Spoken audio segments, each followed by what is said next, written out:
8 વર્ષનો બાલક એકવાર થોડા વૈષ્ણવો આવવાના હતા તે સમયે રામરાયજી રાજભોગ ધરીને બહાર બેઠા હતા, શ્લોકનો ઉચ્ચાર કરી રહ્યા હતા અને શ્રવણ કરીને માખન પણ તેમ બોલી રહ્યો હતો.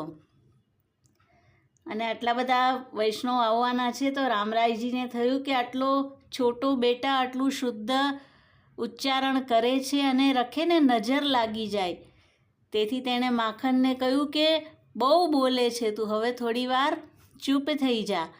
અને શ્રી ઠાકોરજી રાજભોગ અરોગી રહ્યા છે તો તું લીલાનું ચિંતન કર. કહે છે ભલે દાદાજી. અને નેત્ર બંધ કરીને તે 7-8 વર્ષનો બાલક શ્રી ઠાકોરજીની લીલાનું ચિંતન કરવા લાગ્યો. વૈષ્ણવ આવ્યા, થોડી વાર બેઠા અને પછી ત્યાંથી જતા રહ્યા. અને રાજભોગ સરાહનો સમય થયો.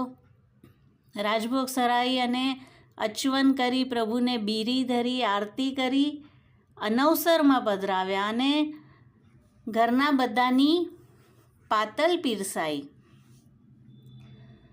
અને માખન તો હજી નેત્ર બંધ કરીને જ બેઠો હતો. અને રામરાયજીએ કહ્યું, માખન બસ થઈ ગયું ચિંતન, ચાલ હવે પ્રસાદ લેવા. અને માખને કહ્યું, દાદાજી આજે તો શાકમાં મીઠું નથી અને શાક નહીં, દાળમાં પણ લૂણ નથી. અને રામરાયજી કહે છે તું બહુ બોલે છે, હજી તે ક્યાં પ્રસાદ લીધો છે? અને જ્યારે તેમણે લેવાની શરૂઆત કરી, દાળ ભાતનો પહેલો ગ્રાસ લીધો તો જુએ છે તો ખરેખર તેમાં દાળમાં લૂણ નહોતું. અને તેમને બહુ આશ્ચર્ય થયું અને માખનને પૂછ્યું કે તને કેવી રીતે ખબર પડી?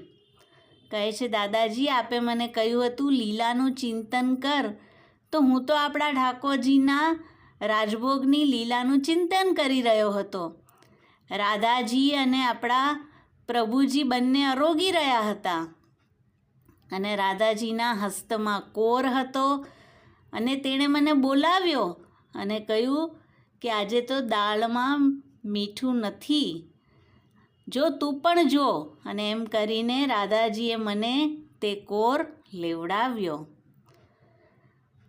અને આ વાત સાંભળીને એટલું બધા આશ્ચર્યમાં થઈ ગયા કે આવું કેવી રીતે થઈ શકે. અને પછી તે બાળકે મુખ ખોલીને બતાવ્યું તો તેમાં થોડા સખડીના દાણા હજી રહેલા હતા. તો એટલા બધા કૃપાપાત્ર શ્રી સ્વામીજીના બન્યા આ માખન